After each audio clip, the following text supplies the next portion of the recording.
আজি আমাৰ কেবিনেটত আপোনালোকে জানে যে আমাৰ Assam plantation crops development corporation তাৰ কৰ্মচাৰীসকলে বহুদিন ধৰি দৰমহা দিও পোৱা নাছিলে আৰু প্ৰতিষ্ঠাৰ প্ৰায় 5 বছৰ পিছৰ পৰাই কৰ্পোৰেশ্যনটো লোকচানত ভৰি আছিলে। আজি কেবিনেটে তাৰ কৰ্মচাৰীসকলক VRS দিয়াৰ বাবে সিদ্ধান্ত গ্ৰহণ কৰে আৰু তাৰ কাৰণে কেবিনেটে 6 কোটি টকা মঞ্জুৰি দিয়ে। আজি কেবিনেটে 4টা বিনিয়োগৰ প্ৰস্তাৱত সন্মতি প্ৰকাশ কৰে। সৰ্বমুঠ 969 কোটি টকা আৰু ইয়াতে এমপ্লয়মেণ্ট অপৰচুনিটি সৃষ্টি হ'ব 2704টা। মই গোটেইকেইটাৰ বিষয়ে ক'ব খুজিছোঁ। প্ৰথম হ'ল প্ৰিমিয়াৰ ক্ৰায়জেনিক লিমিটেড। তেখেতসকলে জাগিৰোডত semiconductor grade gas manufacture কৰিব। অৰ্থাৎ এই যিটো ইণ্ডাষ্ট্ৰিয়েল গেছ প্ৰডাকশ্যন হ'ব, নৰ্মেল ইণ্ডাষ্ট্ৰি গ্ৰেড থাকে আৰু সেমি কণ্ডাক্টৰ গ্ৰেড থাকে। Semiconductor grade is very sophisticated. Premier cryogenic লিমিটেডে 125 কোটি টকা ব্যয় কৰি জাগিৰোডত এই semiconductor grade gas manufacture কৰিব আৰু তাৰ কাৰণে 125 কোটি টকাৰ ইনভেষ্টমেণ্ট প্ৰপ'জেল আজি কেবিনেটে অনুমোদন জনাইছে। জোনালী কনষ্ট্ৰাকশ্যন প্ৰাইভেট লিমিটেডে এয়াৰপৰ্টৰ সমীপতে মেৰিয়ট হোটেল আৰু ৰেজৰ্ট প্ৰতিষ্ঠা কৰিব। 182 কোটি টকা ব্যয় হ'ব। 204 জন কৰ্মচাৰীয়ে কাম কৰাৰ সুবিধা পাব। দ্বিতীয়তে আৰু এটা প্ৰজেক্ট হ'ল Ambuja Neotia health care venture limited. এখেতসকলে গুৱাহাটীত এখন হস্পিটাল বনাব। 302 কোটি টকা ব্যয় কৰিব আৰু হস্পিটালৰ লগতে হোটেল এখনো তেওঁলোকে বনাব, যাতে হস্পিটালৰ পেচেণ্ট আৰু এটেণ্ডেণ্ট হোটেলত থাকিব পাৰে, basically medical tourism. Ambuja Neotia hotel venture limited, health care venture limited and hotel venture limited, দুইটাৰ হস্পিটালত 302 কোটি টকা ব্যয় কৰিব, হোটেলত 360 কোটি টকা ব্যয় কৰিব। 2300টা এমপ্লয়মেণ্ট সৃষ্টি হ'ব। তাৰমানে 2300 জন লোকে ইয়াত চাকৰি পাব বা কাম কৰিবলৈ সুবিধা পাব। এই 4টা প্ৰজেক্ট লগালে 969 কোটি টকাৰ বিনিয়োগ আৰু 2704টা এমপ্লয়মেণ্ট সৃষ্টি হ'ব। আজি কেবিনেটে ইয়াক অনুমোদন জনায়। আজি কেবিনেটে এটা বিশেষ সিদ্ধান্ত গ্ৰহণ কৰে, সেইটো হ'ল ইণ্টাৰ ৰিলিজিয়ন লেণ্ড ট্ৰান্সফাৰ। যেনেকৈ এগৰাকী হিন্দু মানুহে মুছলমান মানুহক মাটি বিক্ৰী কৰিব বা মুছলমানে হিন্দুক বিক্ৰী কৰিব বা কোনোবাই খ্ৰীষ্টিয়ানক বিক্ৰী কৰিব বা কোনোবাই বুদ্ধিষ্টক বিক্ৰী কৰিব, কোনোবাই জৈনক বিক্ৰী কৰিব। এই ইণ্টাৰ ৰিলিজিয়ন লেণ্ড চেল তাক ৰেগুলেট কৰাৰ কাৰণে আজি কেবিনেটে এখন SOPৰ অনুমোদন জনায়। এই অনুসৰি প্ৰথম যেতিয়া SDC তাত প্ৰস্তাৱটো আহিব যে মই মাটিখিনি বিক্ৰী কৰিব খোজোঁ, যদি স্বধৰ্মৰ হয় ক'বলগীয়া একো নাই। যদি ধৰ্ম বেলেগ হয়, হিন্দুৱে মুছলমানক কৰক বা মুছলমানে হিন্দুক কৰক, যদি ইণ্টাৰ ৰিলিজিয়ন হয়, তেতিয়াহ'লে প্ৰস্তাৱটো মাটিডোখৰ সত্য হয়নে নহয়, মাটিৰ মালিক হয়নে নহয়, যিখিনি সাধাৰণ পৰীক্ষা সকলো মাটিৰ লেণ্ড ট্ৰান্সফাৰ হ'লে কৰে, তাক কৰাৰ পিছত প্ৰস্তাৱটো DC অফিচলৈকে প্ৰেৰণ কৰিব। DCয়ে প্ৰস্তাৱটো লগে লগে ৰেভিনিউ ডিপাৰ্টমেণ্টত পঠাই দিব চৰকাৰত।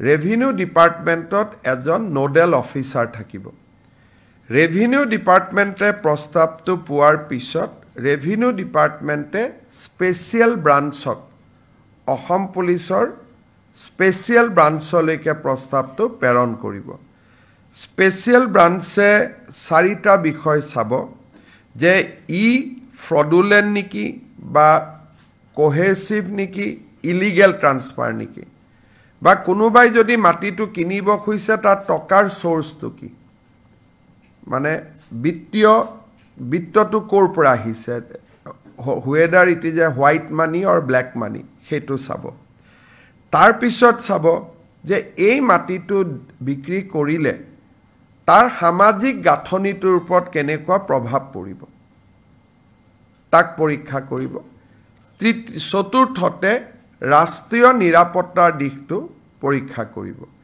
এই গোটেইকেইটা দিশ পৰীক্ষা কৰি এছবিয়ে আকৌ চৰকাৰক নিজৰ কথাখিনি লিখি জনাব চৰকাৰে কথাখিনি ডিচিক জনাব আৰু ডিচিয়ে মাটিটো বিক্ৰী কৰিব দিম বা নিদিম তাৰ ওপৰত ডিচিয়ে সিদ্ধান্ত ল'ব এই আজি 6 মাহৰ পৰা ল্যান্ড ট্ৰান্সফাৰ কেছবিলাক বহুতখিনি চৰকাৰতো পেণ্ডিং হৈ আছিলে এই এছঅপিখন যোৱাৰ পিছত আমি এই এছঅপি মতে সিদ্ধান্ত আমি ল'ব পাৰিম এই ব্যৱস্থাটো ষ্টেটৰ বাহিৰৰ এনজিঅ'ৰ ক্ষেত্ৰতো প্ৰয়োগ হ'ব যোৱা কেইটামান দিনত আমি দেখিছোঁ যে কেৰালা আদিৰ পৰা বহুত এনজিঅ' আহি অসমত মাটি কিনিছে আৰু তেওঁলোকে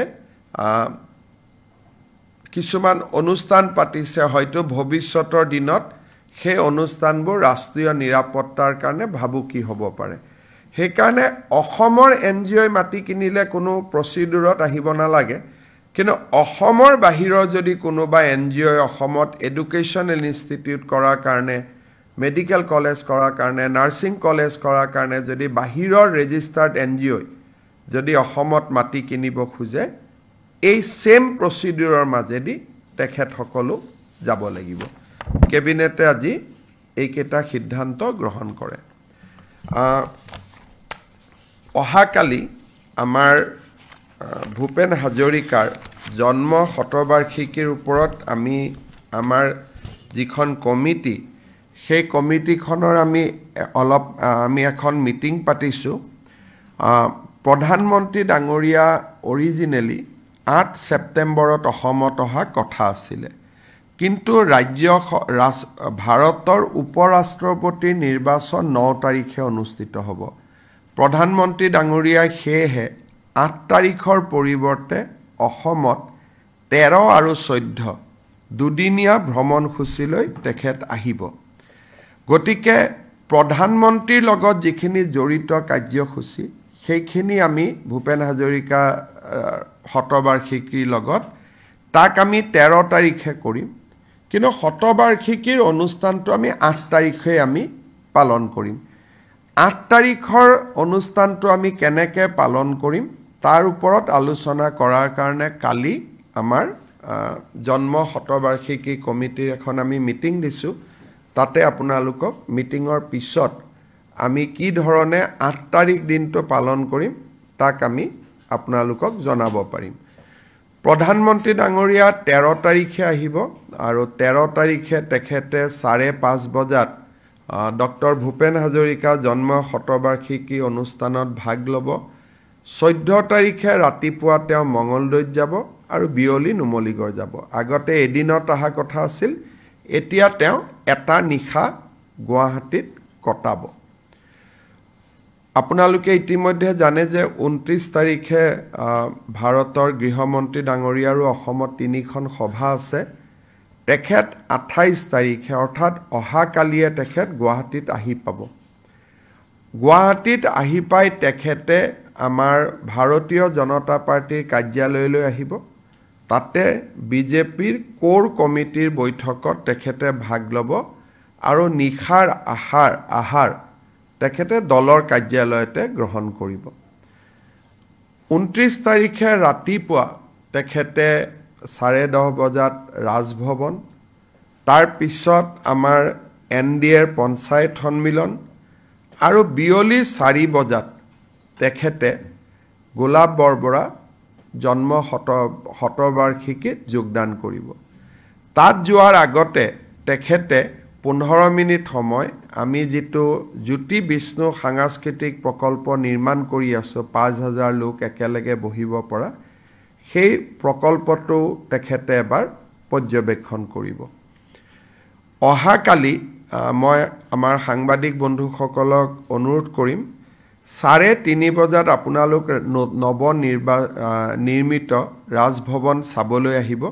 আমাৰ ডিআইপিআৰে আপোনালোকৰ লগত কোঅৰ্ডিনেট কৰিব এটা সুন্দৰ ৰাজভৱন চৰকাৰে নিৰ্মাণ কৰি উলিয়াইছে এবাৰ গভৰ্ণৰ থকাৰ পিছতো আৰু আমি কোনেও তাক চাব নোৱাৰিম গতিকে কালি 3:30 বজাত ময়ো থাকিম আপোনালোক সকলোকে ৰাজভৱনটো এবাৰ চাবৰ বাবে আপোনালোকক আমি নিমন্ত্ৰণ কৰিছো অসমৰ ৰাজ্যপাল ইমান দিনে দুটা ৰুমত আছিল তেখেতৰ ঘৰটো বাহিৰৰ পৰা ডাঙৰ এটা বহা ঘৰটো য'ত সকলোকে লগ পায় আৰু এটা তেওঁৰ ফেমিলিৰ কাৰণে সৰু ৰুম এটা আছিল আৰু এটা নিজে থকা ৰুম আছিল টোটাল ইমানেই ৰুম আছিল এতিয়া এটা সময়ৰ লগত খাপ খুৱাই সুন্দৰ ৰাজভৱন চৰকাৰে নিৰ্মাণ কৰি উলিয়াইছে আপোনালোকে অহাকালি 3:30 বজাত আপোনালোকক মই ৰাজভৱনটো চাবৰ কাৰণে নিমন্ত্ৰণ জনাইছো গতিকে এইখিনি আছিল আৰু জুমুৰৰ বাবে আমাৰ ছোৱালী সকলে চাহ বাগিচাৰ পৰা নাচিব আহিছিল আমি তেওঁলোকক এটা মাননি বৰঙনি দিয়া কথা আছিল সেপ্টেম্বৰত বিটিসি নিৰ্বাচন হৈ থাকিব গতিকে মডেল কোড অফ কন্ডাক্ট অনুসৰি আমি বিটিসি এৰিয়াত মাননি দিব নোৱাৰিম সেইকাৰণে আজি কেবিনেটে 12 অক্টোবৰ তাৰিখটো সিদ্ধান্ত লৈছে যে 12 অক্টোবৰত জুমুৰ বিনন্দনিত অংশগ্ৰহণ কৰিব অহা নাচনী বা যিসকল কলা কুশলী শিল্পী আছিল তেওঁলোকৰ পুঁজিটো 12 অক্টোবৰত ৰবিবাৰ পৰে একেদিনাই মিটিং কৰি একেদিনাই জিলা পৰ্যায়ত তেওঁলোকক দিয়া হ'ব এই কথাখিনি মই আমাৰ ছোৱালীখিনিয়ে সেপ্টেম্বৰ আশা কৰি থাকিব কিন্তু বিটিসিৰ যেহেতু মডেল কোড আহি গল গতিকে আমি দিব নোৱাৰিম সেইকাৰণে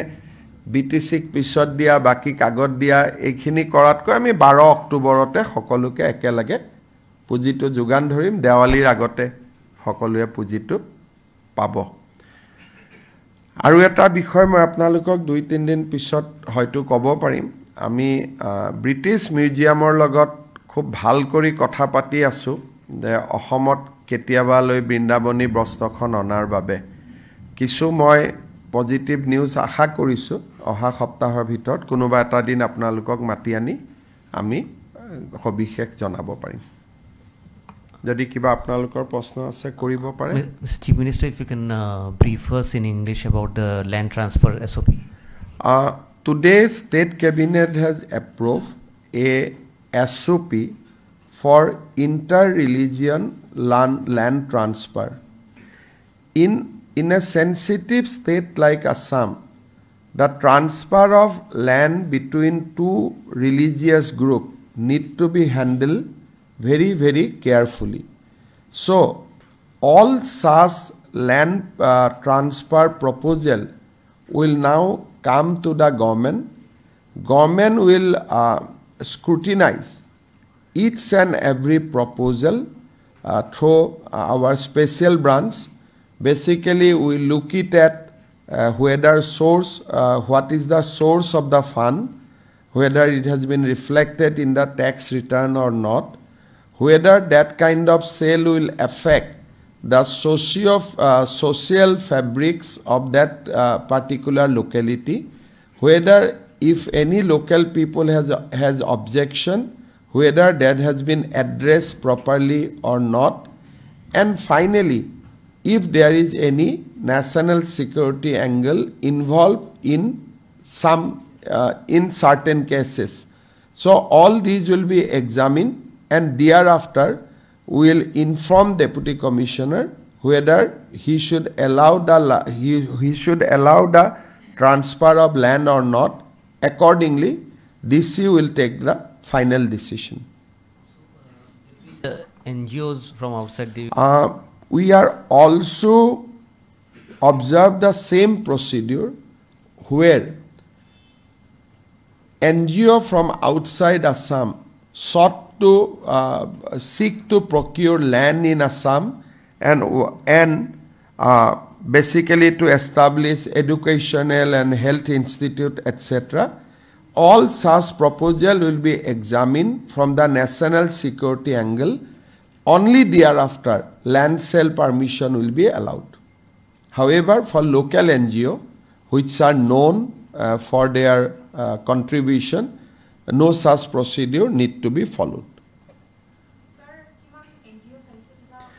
এতিয়া আমাৰ কৰিমগঞ্জ বৰপেটা এনেকুৱা জাগাত কেৰেলাৰ কেইবাটাও এনজিঅ'ই মাটি কিনিছে আৰু মাটি কিনিব বৰাক ভেলীত চেষ্টা কৰি আছে আমি বহুতখিনি ক্ষেত্ৰত আমি অলপ ৰখাই আছিলো বৰপেটাত তেওঁলোকে কিনিছে কৰিমগঞ্জ আৰু শিলচৰত কিনিবৰ কাৰণে চেষ্টা কৰি আছে কেৰেলাৰ পৰা কেইবাটাও এনজিঅ' বিভিন্ন বিশেষ এটা ৰিলিজিয়নৰ লগত জড়িত এনজিঅ'ই অসমত ডাঙৰ মাটি কিনাৰ বাবে তেওঁলোকে কথা বতৰা বা চেষ্টা চলাই থাকা আমি গম পাওঁ বৰপেটাত তেনেকে কিনিছে কৰিমগঞ্জ আৰু কাছাৰত তেওঁলোকে বেছিকৈ কিনিব বিচাৰে কৰিমগঞ্জ মানে শ্ৰীভূমিত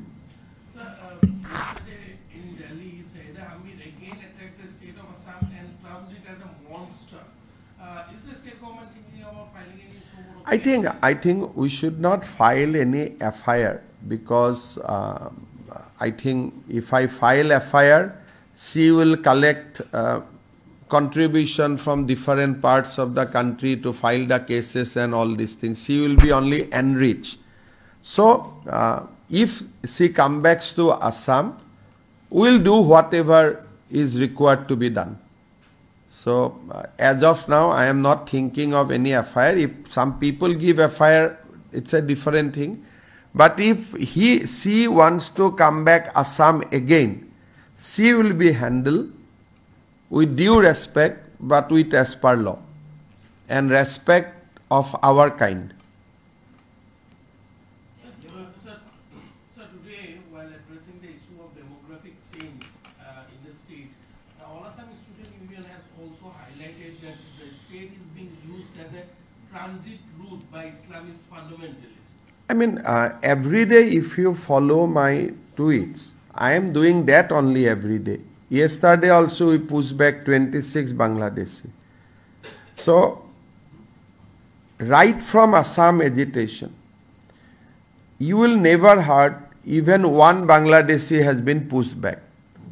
So, আজি 1985 চনৰ পৰা আজি 2025 চন হ'ল কেতিয়াও কোনেও অসমত শুনা নাছিল যে বাংলাদেশিক পুশবেক কৰিব পাৰি আমিতো সপ্তাহত 70ৰ পৰা 100 গৰাকী 100 বাংলাদেশিক এতিয়া ৰেগুলাৰ পুশ কৰি আছো পুশবেক কৰি আছো যেটো অসমত আগত কেতিয়াও নাছিলে গতিকে যিখিনি কথা কোৱা হৈছে যিমান পাৰি ষ্টেট গভৰ্ণমেণ্টৰ শক্তি অনুসৰি আমি ব্যৱস্থাও লৈ আছো and it is a fact that Assam and Northeast being used as a corridor so it cannot be denied these are authentic information Mr. Chief Minister 2 days back you had highlighted the issue of the border of Dhubri where you also said that the existing shoot at site orders would continue. Now, what about the other areas? I think we have no problem in other area because in all other area the people are maintaining peace and tranquility. But our concern is always Dhubri and South Salmara because these are two border districts. However, South Salmara has not recorded any adverse incident in last 5 years. But Dhubri is, as you know, recently many people has received call from Bangladesh and people are being provoked that poster is being pasted asking people to support Bangladesh, to support Islamic State. There are a lot of activity going on in Dhubri. So, Durga Puja is a time when you might, basically you are apprehensive of certain kind of activity which may lead to the law and order situation. So, we are very much concerned about that, and we are not withdrawing the shoot and sight order which we have given earlier.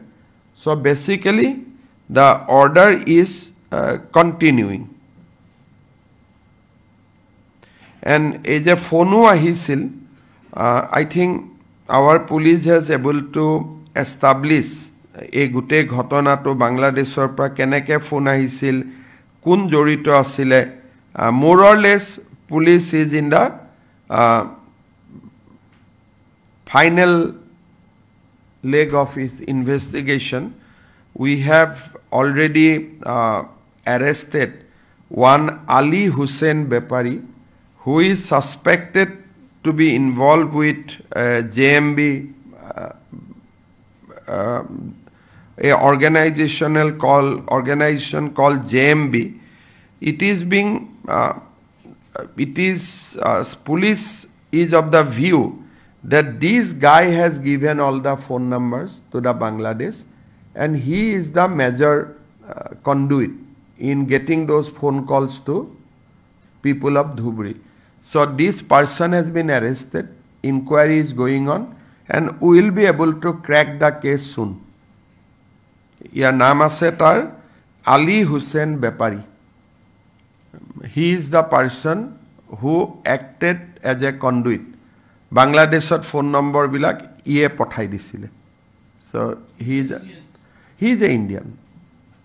He was earlier arrested in JMB related cases. This is his second offense. He was arrested, he got bail, and then he again involved in all this activity.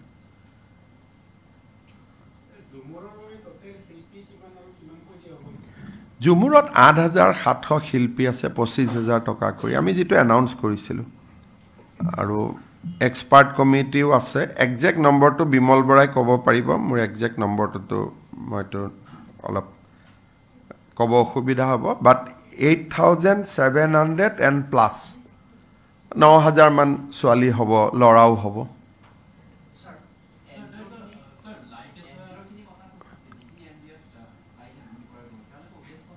উদ্দেশ্য educational institute কৰা নামত বাকি আৰু ভিতৰত কি উদ্দেশ্য থাকে এটো পুলিশে চাব কাৰণ এবিলাক ইনস্টিটিউট ইমান অসমত আহি কাম কৰাটো কোনো কাৰণ নাথাকে চৰকাৰৰ ইমান ইনস্টিটিউট থকাৰ পিছতো গতিকে উদ্দেশ্যটো কি আপোনালোকে তেওঁলোকক ইন্টাৰভিউ লৈ খুদিব লাগিব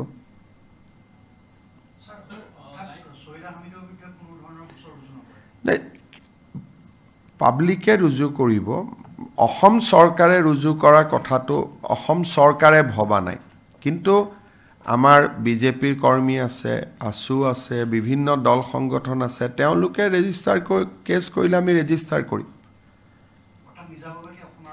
নিজাববকৈ কৰাৰ কথাটো নহয় কিয় কাৰণে তেওঁ যিকেটা শব্দ কৈছে সেই শব্দকেটাত কেছটো ৰেজিষ্টাৰ কৰিলে তো বেল পাই যাব গতিকে তেওঁ হিৰো কৰা হ'ব গতিকে আজি যদি মই ৰেজিষ্টাৰ কৰো কালি হাই কোৰ্টে তেওঁক বেল এটা দি দিব তাৰপিছত আপোনালোকে নিউজ এটা লিখিব অসম চৰকাৰৰ মুখ ঠেকেছা বুলি হেকাৰণে মই আপোনালোকক সুযোগ দিব খোজা নাই কাৰণ আমাৰ ইয়াত আমাৰ দুৰ্ভাগ্যবশত আমাৰে সাংবাদিক বিলাকেটো ডাঙৰকৈ লিখিব নহয় অসম চৰকাৰৰ মুখ ঠেকেছা বুলি হয় নহয় কাৰণ আপোনালোকৰ ইন্টেনশনটো সদায় পজিটিভ নাথাকে আপোনালোকৰ লগত ডিল কৰি মই শিকিলো না বহুতখিনি আপোনালোকে যদি সাধাৰণ আৰু খুব ভাল ভাবি কথা পাতে তেতিয়াটো সব ভালেই কিন্তু ভিতৰত উদ্দেশ্যটা থাকে আৰু তাক লগে লগে মই বুজি পাও নহয় হে কাৰণে আপুনি দুবাৰ এটো কথা কওঁতেই মই গম পাইছো যে এটো হেডলাইন কৰিব খুজি আছে গতিকে এটো সুযোগ মই দিব খোজা নাই যদি কোনোবা এগৰাকী মানুহে কয় যে মানৱীয়তাৰ খাতিৰত অমুকক আনক তাৰ বিপৰীতে কোনো সেকশনে নাই আইপিসিত লবৰ কাৰণে গতিকে আমি সব কথা এখন সৰকাৰে সব ভাবি চিন্তি কৰে আৰু কৰা কাৰণে আজিলৈকে আমি সাকসেস হৈ আছো নহ'লে 1,29,000 বিঘা মাটিটো আমি খালী কৰিব নোৱাৰিলোহেঁতেন। তেওঁৰে দেখোন নিজৰ ইণ্টাৰভিউ আছে, সেইটো কাৰণেতো পংকজক গালি গালাজ কৰিলে অজিত ভূঞাই। তেওঁ নিজৰ মুখেদি আগদিনাখন তেওঁ কৈ থৈছিলে যে অমুক অমুক আহিব, আৰু মতা নাই যদি খেদি দিব লাগিছিলে, বহাই কিয় থৈছিলে? গতিকে অজিত ভূঞাহঁতৰ কেৰেক্টাৰ এতিয়া ৰাইজে গম পায়, আৰু কি নিজৰ ভিতৰতে কেনেকুৱা ষ্টেণ্ডাৰ্ডত কথা পাতিছে তাতে ওলাইছে নহয়। কাৰোবাক টিভিৰ বিৰুদ্ধে ক'ব কাৰেজ লাগিব, হাৰে মই ইমান দিনে শুনি আছিলোঁ আলফাৰ বিৰুদ্ধে ক'ব কাৰেজ লাগে, অমুকৰ বিৰুদ্ধে ক'ব কাৰেজ লাগে, টিভিৰ বিৰুদ্ধে কওঁতেও কাৰেজ লাগে নেকি? তেওঁ নিজে নিজে তাৰ চাৰ্টিফিকেট লৈছে, অমুকৰ বিৰুদ্ধে ক'ব কাৰেজ লাগিব। তেওঁ কথাখিনি শুনি মোৰ ডাউট হৈছে যে এইজনে লম্ফ জম্ফ কৰি থকা সেই অজিত ভূঞা নে এজন বেলেগ অজিত ভূঞা? আৰু কথাও ইংৰাজীতে কয়, দুজন অসমীয়া মানুহ লগ পালে, পৰেশ মালাকাৰ অজিত ভূঞা দুইজনে অসমীয়া, কথা ইংৰাজীত কয়, সেইটোও এটা আচৰিত দেখিলোঁ মই। আমিতো ইংৰাজীত সুধিলে ইংৰাজীত কওঁ, বাট প্ৰশান্ত দা মই গাড়ীত গ'লে কিয় ইংৰাজীত কথা কৈ থাকিম? গতিকে এওঁলোক এটা নতুন ধৰণৰ সংস্কৃতিত সোমাই গৈছে, গতিকে কৈ লাভ নাই আৰু।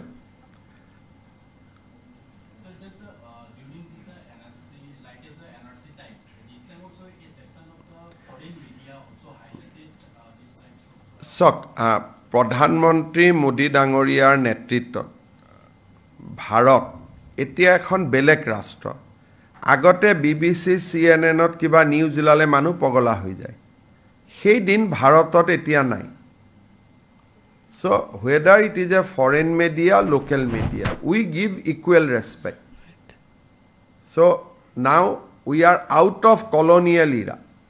So whatever respect we will give to ANI or Republic or Times Now or DY365 or Pratidin or News Live, we will give the same respect to BBC and CNN. Nothing more, nothing less.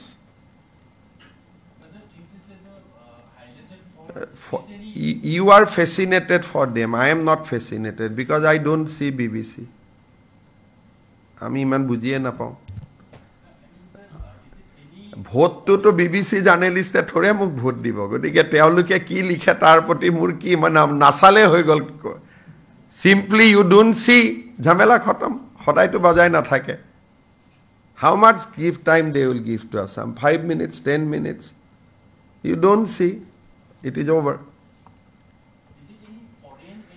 I don't, देखो हम लोग छोटा आदमी है, छोटा छोटा काम यहाँ कर रहा हूँ, इतना फॉरेन ऑरेन बुला के इतना बड़ा नहीं करना चाहिए। हमारा काम बहुत छोटा है, विद इन द स्टेट है। जो भी एनक्रोचर है हम उनको एविक्ट करूँगा एज पर द लॉ।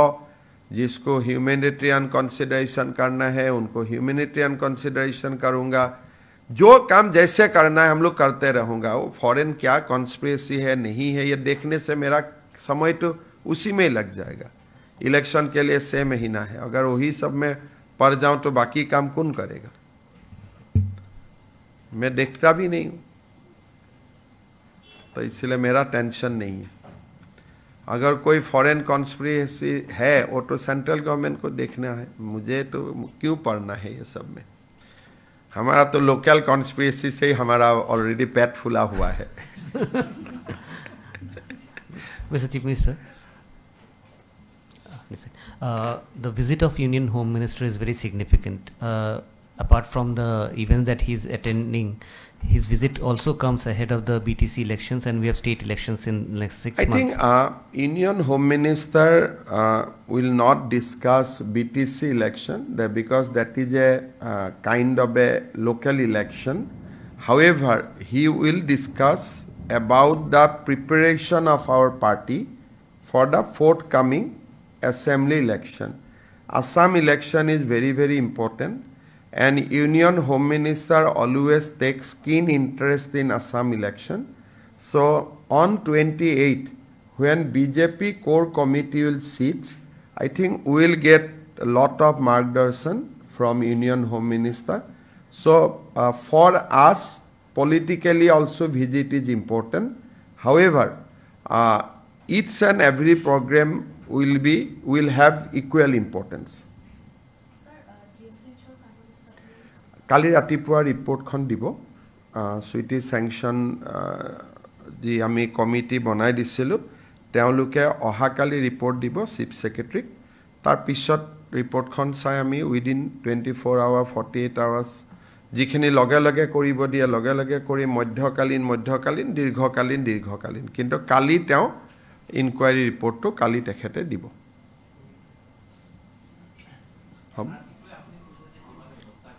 চক এনআৰচি খনটো অসমীয়া মানুহক ঠগাই থৈ গুচি গ'ল এতিয়া বহুত কথা আমি জানিব পাৰিছোঁ যে সিদিনাখনো মই আপোনালোকক কৈছিলোঁ যদি আৰু অলপ বুজি পায় আপোনালোকে সেইটো সময়ত বহুত নিউজ কৰিছিল যে দেউতাক ভায়েকৰ মিলন হৈ গ'ল ভায়েক ভতিজাকৰ মিলন হৈ গ'ল মামাক পুতেকৰ মিলন হৈ গ'ল সেইবিলাক আছিল পাৰ্ট অফ কনস্পিৰেচি যেনিবা মোৰ নাম 80 চনৰ ভোটাৰ লিষ্টত আছে মই মোৰ দেউতাৰ ধৰণৰ একে নাম 71 চনৰ ভোটাৰ লিষ্টত বিচাৰি লৈছোঁ লৈ পেলাই তেওঁক মই দেউতা বুলি ক্লেইম কৰিছোঁ আৰু তেওঁৰ নাম এনআৰচিত সোমাই গৈছে বিভিন্ন জায়গাত এটা ক্লজ আছিলে অৰিজিনেল ইনহেবিটেন্ট বুলি বিভিন্ন জায়গাত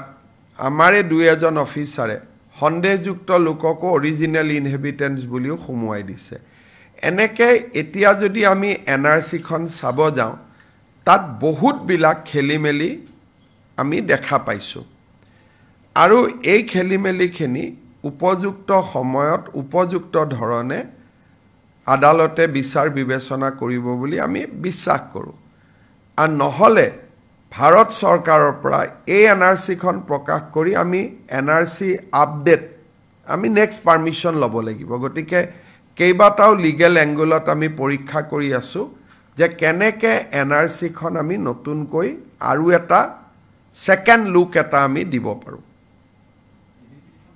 ৰিভিউ পিটিশন এবাৰ দুবাৰ ফাইল কৰিছোঁ ৰিজেক্টটো হৈছে গতিকে বহুতবিলাক কোৰ্টত ঘটনা ঘটি আছে কিন্তু পিটিশন গৈ আছে কৰবাত ৰিজেক্ট হৈছে কৰবাত নোটিছ দিছে গতিকে বিভিন্ন প্ৰকাৰে চেষ্টা হৈ আছে কিন্তু সুপ্ৰিম কোৰ্টে ইউজুৱেলি এবাৰ ফাইনেল অৰ্ডাৰ দিলে তেওঁলোকে সংশোধন কৰাটো অলপ কঠিন প্ৰক্ৰিয়া ৰিভিউ পিটিশন সুপ্ৰিম কোৰ্টত সেম জাজেহে কৰিব পাৰে বেলেগ জাজে ৰিভিউ কৰিব নোৱাৰে গতিকে ইয়াৰ প্ৰক্ৰিয়াটো দীঘল কিন্তু আমি এটা লাইনত কাম কৰি আছোঁ ষ্ট্ৰেটেজিটো মই আগত ক'ব খোজা নাই কাৰণ আমাৰ শত্ৰুপক্ষ বেছি শক্তিশালী ইয়াতে মই যিটো কথা কওঁ তেওঁলোকে লগে লগে পিকআপ কৰি লৈ তাৰ ব্যৱস্থা আৰম্ভ কৰিয়ে দিয়ে হেতু কাৰণে আমি কিন্তু ফাইনেল আমাৰ লক্ষ্যটো হ'ল যে ভাৰত চৰকাৰৰ পৰা হওক সুপ্ৰিম কোৰ্টৰে হওক বা অসম চৰকাৰৰ